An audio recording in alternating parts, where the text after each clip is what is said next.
तो आज के करंट अफेयर्स के सत्र पे हम करंट अफेयर से जुड़े हुए कई सारे मुद्दों को देखेंगे जो कि आपकी परीक्षा के दृष्टिकोण से सबसे ज्यादा इंपॉर्टेंट है। हम पिछले 1.5 से 2 साल के करंट अफेयर्स लेकर के चल रहे हैं ताकि आपके एग्जाम में करंट अफेयर्स मैं उन्हीं विषयों को चुन रहा हूं जो कि एग्जाम के दृष्टिकोण से सबसे ज्यादा इंपॉर्टेंट है, सबसे ज्यादा उपयोगी है। तो आज के करंट अफेयर्स की शुरुआत करते हैं। देखिए अभी क्या है, भारत में आतंकवाद निरोधी समिति की बैठक हुई थी, भारत के द्वारा मेजबानी की गई और यह पहली बार 28 से 29 अक्टूबर 2022 को विदेश मंत्रालय के द्वारा मुंबई में और दिल्ली में संयुक्त राष्ट्र सुरक्षा परिषद की आतंकवाद निरोधी समिति की बैठक की आयोजन की गई। ठीक है, तो यूनाइटेड नेशन सिक्योरिटी काउंसिल का टेररिज्म कमेटी की पहली बैठक आपकी भारत में हुई, दिल्ली में। ठीक है, 29 अक्टूबर 2022 को दिल्ली में भी हुई और मुंबई में भी हुई। तो जब बैठक का समापन किया गया, इसमें दिल्ली घोषणा पत्र जो है एक अपनाया गया है। सबसे पहली चीज समझिए, यह आपको याद होना चाहिए कि आतंकवाद निरोधी संयुक्त राष्ट्र संघ की भारत में पहली बैठक हुई है। आतंकवाद से भारत एक पीड़ित देश है, आप सभी जानते हैं। तो दिल्ली और मुंबई में संयुक्त राष्ट्र सुरक्षा परिषद की आतंकवाद निरोधी समिति की बैठक आयोजित की गई, पहली बार, फर्स्ट टाइम। ठीक है, तो आतंकवाद से हमसे ज्यादा पीड़ित देश तो कोई है ही नहीं, सबसे ज्यादा तो हम ही पीड़ित हैं। तो ऐसे में यह समिट होना भारत में बहुत बड़ी बात है। और इस बैठक के आयोजन, जब इसका समापन हुआ तो इसमें एक दिल्ली घोषणा पत्र अपनाया गया। क्या अपनाया गया? दिल्ली घोषणा पत्र।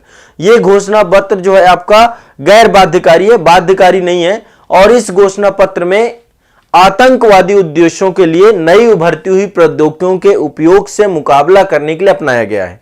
अब देखिए, आतंकवाद धीरे धीरे एक नए रूप में भी अपने आप को डेवलप कर रहा है, विज्ञान और तकनीकी के साथ भी जुड़ रहा है वो। तो नई प्रौद्योगिकियों के उपयोग से मुकाबला करने के लिए इसको इस घोषणा पत्र में बहुत सारे विषयों को लेकर के चर्चा की गई है। और साथ ही आतंकवाद को खत्म करने के लिए, आतंकवाद विरोधी पहलों को फंड करने के लिए 5 लाख अमेरिकी डॉलर का योगदान करने की बात भी संयुक्त राष्ट्र फंड में भारत ने कही है। तो भारत जो है 5 लाख US डॉलर जो है यहां पर फंड कर रहा है। ठीक है, यूनाइटेड नेशन का जो आतंकवाद विरोधी प्रोग्राम है उसमें। और साथ में एक संस्था है आपकी जिसका नाम है CTC, एक संस्था है आपकी CTC। CTC क्या है आपका?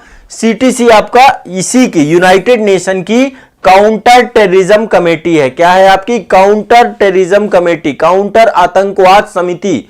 तो इसकी वर्तमान में अध्यक्षता भारत के द्वारा ही की जा रही है। ठीक है, भारत के द्वारा की जा रही है। और जब आपको पता है कि अमेरिका में हमला हुआ था आपका, है ना, अमेरिका में हमला हुआ था और जो है वहां पर 9/11 हुआ था, उसके बाद ही संयुक्त राष्ट्र सुरक्षा परिषद एक प्रस्ताव लेकर के आई थी और 2001 में यह प्रस्ताव आया था जिसके तहत CTC की स्थापना की गई थी, काउंटर टेररिज्म कमेटी की स्थापना की गई थी। और इसका पहला सम्मेलन न्यूयॉर्क में बनाया गया था, न्यूयॉर्क अमेरिका में इसका पहला सम्मेलन हुआ था आतंकवाद निरोधी संस्था का। तो भारत में पहली बार दिल्ली में आतंकवाद निरोधी संस्था का क्या हुआ है? बैठक हुआ है। दिमाग में बैठा लेना है, ठीक है, सभी को ध्यान रखना है। और भारत की जो स्थायी प्रतिनिधि है जिनका नाम है रुचिर कंबोज, ठीक है, 2022 के लिए CTC की अध्यक्ष थी आपकी। क्या नाम है? रुचिर कंबोज, रुचिर कंबोज, रुचिर कंबोज, ये CTC के अध्यक्ष हैं भारत की तरफ से 2022 के लिए। ठीक है, तो भारत जो है काउंटर टेररिज्म कमेटी का क्या है? अध्यक्ष भी है इस समय। और यूनाइटेड नेशन पे इस बार 5 लाख रुपए भी भारत दे रहा है। दिल्ली घोषणा पत्र भी यहां पर एक जारी किया गया है जिसमें नई उद्योगी जो प्रौद्योगिकियों का प्रयोग आतंकवादी कर सकते हैं उनके लिए जो है एक जो है इस दस्तावेज में प्रभावी बात कही गई है। तो एक तो ये दिमाग में बैठा लेना, इससे क्वेश्चन पूछा जा सकता है। United nation security council terrorism की पहली बैठक कहां हुई है? दिल्ली में। कब हुई है आपकी? 29 अक्टूबर 2022 को। रट जाना है ये बात को, ये क्वेश्चन आपका इंपॉर्टेंट है परीक्षा के दृष्टिकोण से। दूसरा देखिए, ये एक बहुत बड़ा आने वाले समय का भविष्य, अब आने वाले समय का क्या वर्तमान चल ही रहा है इसका, डेटा सेंटर।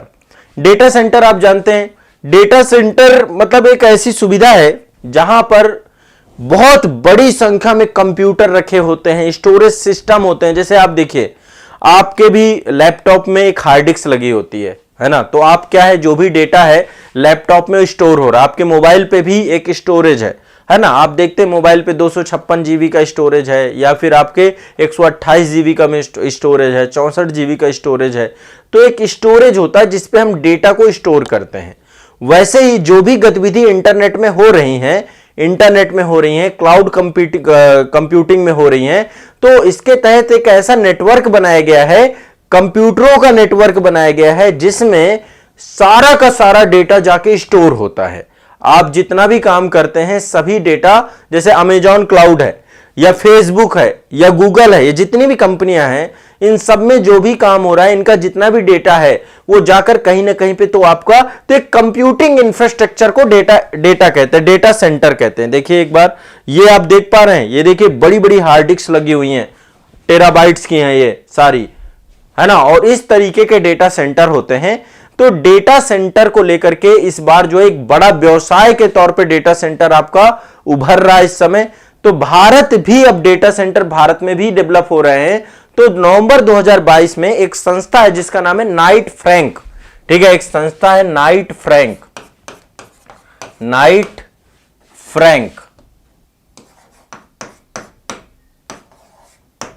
ठीक है, एक संस्था है नाइट फ्रैंक। इसके द्वारा क्या किया गया, एक रिपोर्ट जारी की गई जिसमें बताया गया कि भारत के 3 शहर, कौन कौन से 3 शहर, हैदराबाद, चेन्नई और नई दिल्ली।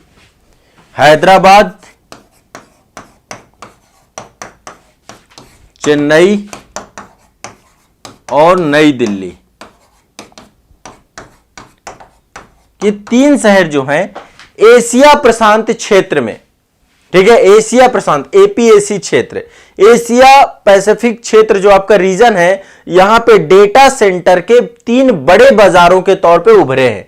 यहां पर ये तीनों शहरों में डेटा सेंटर बड़े स्तर पे इस्टेब्लिश हो रहा है। और रिपोर्ट में कहा गया है कि आने वाले समय में जो भारत है, भारत बड़े स्तर पर डेटा सेंटर उद्योग को डेवलप कर रहा है। बहुत तेजी से डेटा सेंटर इंडस्ट्री यहां पे डेवलप हो रही है। देखिए डेटा लोकलाइजेशन का एक बहुत बड़ा मुद्दा चलता रहता है कि भाई भारत का डेटा विदेशों में जाकर के स्टोर हो रहा है। आप खुद देखिए, आप गूगल चला रहे हैं, उसका डेटा भारत में थोड़ा ना हो रहा है, वो तो सारे बाहर है। तो बहुत सारे सर्वर जो हैं वो इंडिया में स्टैब्लिश हो, तो डेटा सेंटर को लेकर के भारत में बहुत तेजी से काम किया जा रहा है। सरकारी नीतियां भी इससे जुड़ रही हैं, गवर्नमेंट भी इसको लेकर के काम कर रही है। और रिपोर्ट में यह भी कहा गया है कि भारत में जो है जल्द ही जो है डेटा सेंटर को लेकर के भारत इंटरनेशनल लेवल पे लीड भी करेगा, ठीक है। तो ये भी आपको दिमाग में बैठा लेना है। डेटा सेंटर में भारत के 3 शहर जो हैं आपके क्या हैं, बहुत तेजी से काम कर रहे हैं, बहुत तेजी से आगे बढ़ते जा रहे हैं। डेटा का स्थानीयकरण होना चाहिए, भारत का डेटा भारत में रहना चाहिए, इस दिशा में बहुत तेजी से काम हो रहा है। तो हमारे ये 3 बड़े जो है उभरते हुए शहर आए हैं, एक हैदराबाद है, चेन्नई है और नई दिल्ली है। तो नाइट फ्रैंक की रिपोर्ट में इन 3 शहरों को उभरते हुए डेटा सेंटर के मार्केट के तौर पे देखा जाता है, ठीक है। तो ये आपको ध्यान रखना है, क्लियर है, स्पष्ट है। यहां पर लगभग 300 मेगावाट से लेकर के 400 MW मेगावाट तक की आईटी क्षमता के साथ जो है डेटा सेंटर ये बनाए गए हैं। तो डेटा सेंटर ध्यान रखना है आपको, इससे क्वेश्चन पूछा जा सकता है। चलिए, एक ये अवार्ड मिला है और भारत के एक राज्य केरल को प्राप्त हुआ है, वर्ल्ड रिस्पॉन्सिबल टूरिज्म अवार्ड, ठीक है, WTM, world responsible tourism award. यह अवार्ड मिला इस बार केरल को यह अवार्ड मिला है, ठीक है। लंदन में जो है आपका नवंबर 2022 में एक आयोजन हुआ था वर्ल्ड ट्रेवल मार्ट का। किसका हुआ था? वर्ल्ड ट्रेवल मार्ट का। तो इसमें एक अवार्ड दिया गया, रिस्पॉन्सिबल टूरिज्म ग्लोबल अवार्ड। यह अवार्ड गया है भारत के केरल को। यह बहुत बड़ी बात है। देखो एक चीज ध्यान रखिएगा, आप एक चीज दिमाग में बैठाइए, हमारे यहाँ पे जहां पर भी नागरिक एक जगह से दूसरे राज्य में घूमने जा रहे हैं या इंटरनेशनल बहुत सारे टूरिस्ट भारत में आते हैं, तो जब ये टूरिस्ट भारत में आते हैं तो आपको पता है कि ये अपने आप में एक जो पर्यटन मिशन है, पर्यटन टूरिज्म में मतलब लोगों को कैसा अनुभव महसूस होता है। और यहां पर एक चीज ध्यान रखिएगा, जो ये पुरस्कार दिया गया है केरल सरकार के तहत एक जिम्मेदार पर्यटन मिशन संचालित किया जाता है और इनके द्वारा स्ट्रीट परियोजना भी चलाई गई है, ठीक है। तो जूरी ने कोट्टयम जिला है, कोट्टयम जिले में एक जलमार्ग परियोजना भी चलाई जा रही है। बहुत सारी परियोजनाएं टूरिज्म को ध्यान में रखते हुए केरल सरकार चलाती है। अभी देखो हाल ही में मैं खुद केरल गया था और मैं आपको सही बताऊं, केरल में जो मतलब मैंने वहां का अद्भुत जो एक अनुभव था ना, सबसे पहली बात वहां पे लोग बहुत ईमानदार हैं केरल में। मतलब अब जितने लोगों से मैं मिला हूं, मेरा पूरा अभी तक का सर्वे यही है कि वहां पे लोग बहुत ईमानदार हैं, टूरिस्ट का बहुत सम्मान करते हैं वो, ठीक है, क्योंकि टूरिस्ट एक बड़ी आय का साधन भी है वहां के लिए। लेकिन आप देखेंगे तो वहां पे किसी भी तरीके की कोई भी चोरी नहीं है। जैसे मैं आपको एक छोटी सी बात बताता हूं, एक फोन मेरा रह गया था, मेरा एक छोटा सा अनुभव है और इससे मेरा केरल के प्रति सम्मान बहुत ज्यादा बढ़ गया। एक फोन रह गया था, ठीक है, केरल में जो है एक जगह पड़ती है आपकी मुन्नार, हाँ मुन्नार में ही थे हम, और मुन्नार में जो है वहां पर एक स्पॉट था, वहां पर काफी देर तक मैं एक पर्सन थे उनसे डिस्कस कर रहा था, चर्चा कर रहा था, तो वहां पर उनके पास ही मेरा फोन रह गया। अब आपको मैं एक चीज बताऊं, उसके बाद मैं वहां से निकल आया, ठीक है, वहां से हम इडुक्की आ रहे थे, इडुक्की में मुझे एक शूट करना था आपका इडुक्की आर्क डैम। अभी वो वीडियो आप सभी के बन गए हैं, मैं वो वीडियो जल्द ही पब्लिश करूंगा। भारत दर्शन के कार्यक्रम के तहत में गया था, तो इडुक्की आर्क डैम जब मैं आ रहा था, लगभग वहां से काफी डिस्टेंस है, लगभग 70 किलोमीटर के आसपास का डिस्टेंस था। तो अब देखो मुझे अभी तक दिमाग में, जहन में नहीं था कि ये फोन जो है मेरा छूट गया, कुछ भी हो गया है, बट वहां पर उस पर्सन के द्वारा वहां से गाड़ी लेकर के वो सिर्फ फोन देने आया था, सिर्फ फोन देने। आप सोचिए एक नेक्स्ट लेवल बात है हमारे लिए कि भाई ऐसे कैसे हो सकता है। यहां पे तो लोग नजर घुमाते ही फोन पार कर देते हैं। आप दिल्ली में कई बार कश्मीरी गेट मेट्रो स्टेशन से निकलिए, राजीव चौक मेट्रो स्टेशन से निकलिए, वहां पे लोग खड़े इसीलिए होते हैं, बहुत सारे लोग जो फोन चोरी करते हैं, फोन छीनते हैं। दिल्ली वगैरह में या गाजियाबाद में तो कई बार कान में फोन लगा के आप बात करते करते जा रहे हैं, नोएडा में भी कि पता चला कोई आपके कान से, अब तो घटनाएं कम होने लगी, लेकिन पहले कितनी बुरी स्थिति होती थी। वहां पे मतलब एक एक्सट्रीम लेवल पे जो सपोर्ट टूरिज्म को मिलता है, वही एक कारण है। और गवर्नमेंट के द्वारा बहुत सारे रिस्पॉन्सिबल टूरिज्म मिशन चलाया जा रहा है, स्ट्रीट परियोजनाएं चलाई जा रही हैं, तो जल संरक्षण के लिए बहुत सारे काम किए जा रहे हैं, जल सुरक्षा को लेकर बहुत सारे काम किए जा रहे हैं। तो ये जो आपका पुरस्कार मिला है केरल को, उनके द्वारा चलाए गए बहुत सारे मिशन के लिए मिला है। और वर्ल्ड रिस्पॉन्सिबल टूरिज्म अवार्ड, ये इसके पीछे एक कारण और है कि जल संरक्षण के लिए जिस तरीके से केरल काम कर रहा है, स्ट्रीट परियोजना के तहत जल संरक्षण पहल दुनिया में प्रारंभ की जाने वाली पहली पहल है, उसको लेकर केरल के लिए प्रदान किया जा रहा है। ये अपने आप में बहुत ही महत्वपूर्ण है, ठीक है। अब देखो स्ट्रीट के अंतर्गत जो स्थायी मूर्त जिम्मेदार अनुभवात्मक जातीय पर्यटन, मतलब कि बहुत सारे जो वहां पे टूरिस्ट प्लेस हैं, उन सभी टूरिस्ट प्लेसों को जो है धीरे धीरे ऐसा डेवलप करना, वहां पे सड़क का विकास करना, ये सारी चीजों को लेकर के केरल बहुत तेजी से काम कर रहा है। और साथ ही वाटर स्ट्रीट डेवलप करना, ताकि जो पानी से जुड़ी हुई चीजें, वहां पर एक पंचायत है मरावंत पंचायत, कोट्टम जिले में पड़ती है, उसके द्वारा वाटर स्ट्रीट परियोजना चालू की गई। तो मतलब विशेष रूप से यह पुरस्कार जो है, जो टूरिस्ट प्लेस हैं उनको स्ट्रीट सड़क बनाने के लिए, वाटर स्ट्रीट बनाने के लिए, इन सब को ये इंटरनेशनल लेवल पे अपनी एक अलग पहल है। तो वहां की गवर्नमेंट टूरिज्म को लेकर जिस तरीके से बहुत ज्यादा प्रभावी है और टूरिज्म को लेकर काम कर रही है, इसलिए वर्ल्ड रिस्पॉन्सिबल टूरिज्म अवार्ड मिला है केरल को। दिमाग में ध्यान रखिएगा, नवंबर 2022 का ये आपका अवार्ड है। तो ये आप सभी से पूछा जा सकता है। ये देखिए बड़े शानदार जगह है केरल में, वहां पे बैक वाटर बहुत ज्यादा है, मैंने बैक वाटर का भी शूट किया है। एक बेम्बनाद लेक है आपकी केरल में, तो बेम्बनाद लेक जो है आपका कयाल झील है। केरल में पाई जाने वाली जो बैक वाटर है, लैगून झील है, उनको कयाल कहा जाता है। क्या बोला जाता है? कयाल कहा जाता है, ठीक है। मैं जल्दी वो वाला वीडियो पब्लिश करूंगा आप सभी का, जिसमें मैंने बेम्बनाद लेक के बारे में आपने सुना होगा। भारत की सबसे बड़े बैक वाटर लेक है वो, और 96 किलोमीटर एरिया में वो आपकी पूरी है। तो वहां से मैंने पढ़ाया है टॉपिक। तो ये देख रहे हैं वहां पे बहुत सारे हाउस बोट वाला कॉन्सेप्ट है, हाउस बोट वगैरह, मतलब यहाँ पे जो है एक अलग ही अनुभव यहाँ पे रहता है। लोग जो है जाते हैं, एक एक दिन 2-2 दिन हाउस बोट में रहते हैं, ठीक है। चलिए आगे चलते हैं। एक टाइगर रिजर्व बनाया गया है आपका, ठीक है, एक नया टाइगर रिजर्व बनाया गया है। अभी देखो टोटल 54 टाइगर रिजर्व है प्रोजेक्ट टाइगर के तहत। तो मध्य प्रदेश वन्य जीव बोर्ड के द्वारा अक्टूबर 2022 में पन्ना टाइगर रिजर्व के बाघों के लिए दुर्गावती टाइगर रिजर्व नामक एक नए बाघ अभयारण्य की स्थापना की है। ठीक है, कौन सा नाम लिख लीजिएगा,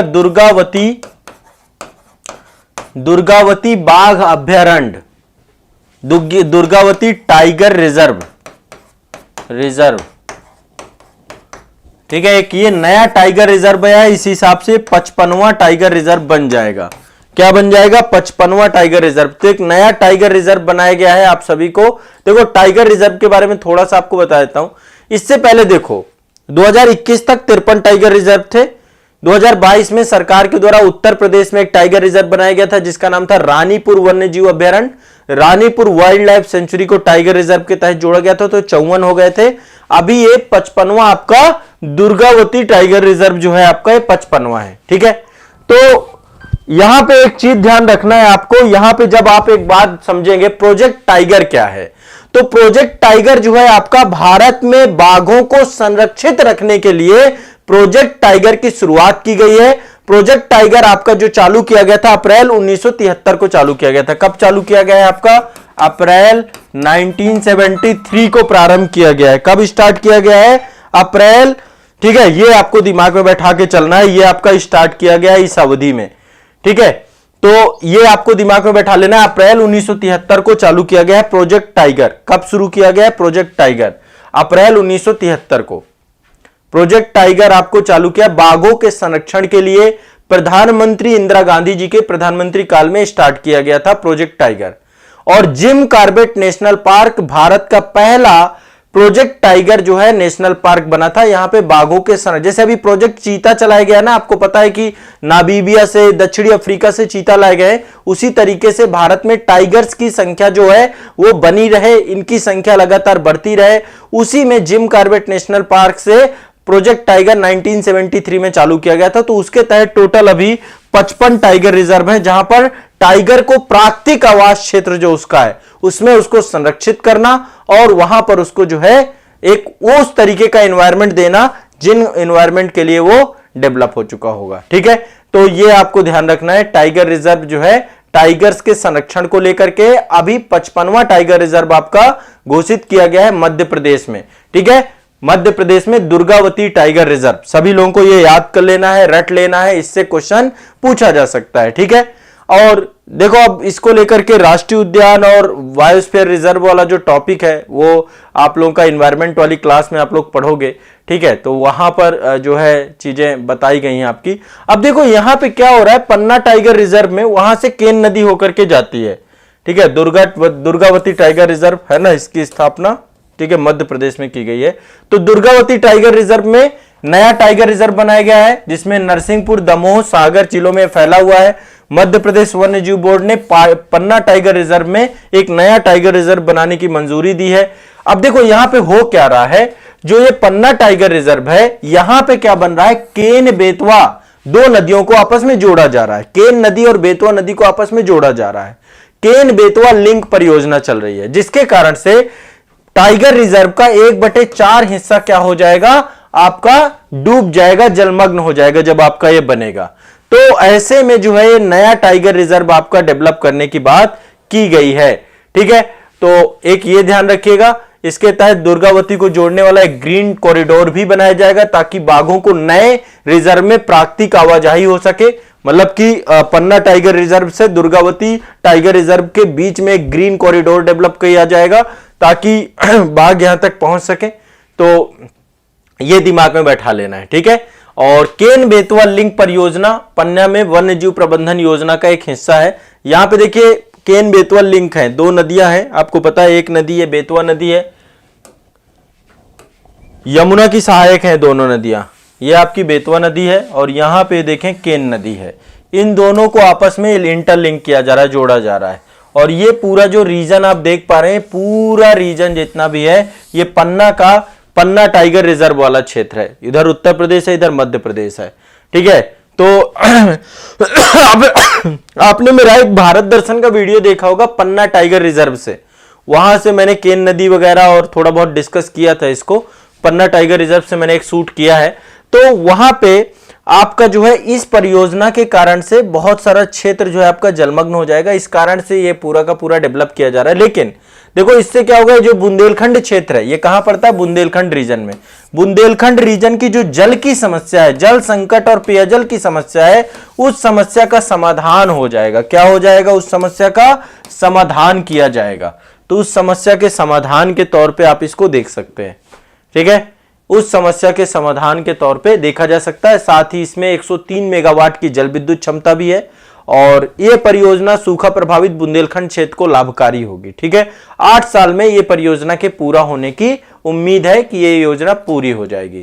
तो यह आपको ध्यान में रखना है। लेकिन देखो इस परियोजना से निश्चित तौर पे जो जैव विविधता है, बायोडायवर्सिटी है, पन्ना टाइगर रिजर्व में विभिन्न प्रजातियों के घर हैं, उन सभी के लिए प्रभाव डाल सकता है और जो है ये भी दिमाग में बैठा के रखना है। ठीक है, चलिए अगला चलते हैं नेक्स्ट।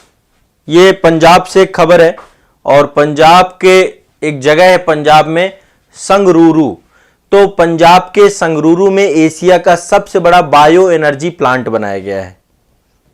ठीक है, अब देख रहे हैं अल्टरनेटिव एनर्जी की तरफ हम जा रहे हैं। तो एशिया का आपको पता है, देखो पंजाब और हरियाणा में एक बड़ी समस्या है पराली जलाने को लेकर के। तो पराली क्या होता है, हर वर्ष जो है जलाते हैं, फिर वायुमंडल की भी दिक्कतें होती हैं। तो पराली की बढ़ती समस्या के बीच पंजाब के संगरूरू में एक ऐसे प्लांट की शुरुआत की गई है जिससे पराली जलाने की समस्या की मुक्ति हो सकती है। ठीक है, तो 18 अक्टूबर 2022 को देश का सबसे बड़ा बायो एनर्जी प्लांट का उद्घाटन किया गया है। केंद्रीय मंत्री हरदीप सिंह पुरी थे आपके और वहां के मुख्यमंत्री भगवंत मान थे। तो देश का ये सब संगरूरू एक जगह है। ठीक है, कहां पे, संगरूरू संगरूर, ये जगह पर एक बायो एनर्जी प्लांट बनाया जा रहा है एशिया का। ठीक है, तो ये आपको दिमाग में बैठा के रखना है। और बायो एनर्जी प्लांट ये बनाया जा रहा है बिरबियो एजी के द्वारा। एक कंपनी है जो कि बायो एनर्जी पे काम करती है, जैव ईंधन पे काम करती है। पराली आपको पता है कि फसलों के बाद जो फसल के अवशिष्ट बचते हैं उसका उपयोग करके बायो एनर्जी बनाई जा सकती है। तो बर्बियो एजी के द्वारा ये पूरा का पूरा काम किया जाएगा। बर्बियो एजी एक कंपनी है, इसने ये पूरा का पूरा प्लांट लगाया है। ठीक है, ये कंपनी इसी दिशा में काम करती है। तो बर्बियो एजी के द्वारा जो है बायो एनर्जी प्लांट लगाया गया है और इस प्लांट के द्वारा जो है लगभग प्रतिदिन के स्तर पर 600 से 650 टन जो है आपका जैविक खेती से क्या किया जाएगा, आपका प्रयोग करके बायोगैस बनाई जाएगी। तो बायोगैस को स्थापित करने में ये एशिया का सबसे बड़ा प्लांट है, दिमाग में बैठा के रखिएगा। ठीक है, तो ये रहा आपका आज के करंट अफेयर से जुड़ी हुई कुछ महत्वपूर्ण पक्ष। यहाँ पे कई सारे टॉपिक मैंने बताया आपको। सबसे पहला टॉपिक आपका जो था वो टॉपिक जुड़ा हुआ था आपका यूनाइटेड नेशन के काउंटर टेररिज्म कमेटी से जुड़ा हुआ। दूसरा टॉपिक आपका डेटा सेंटर से जुड़ा हुआ था। 3 शहर बताए, हैदराबाद, चेन्नई, नई दिल्ली आपका। फिर आपका ये नाइट फ्रैंक के द्वारा ये रिपोर्ट जारी की गई है। इसके बाद हमने world responsible tourism award Kerala को मिला है, इसके बारे में चर्चा की है।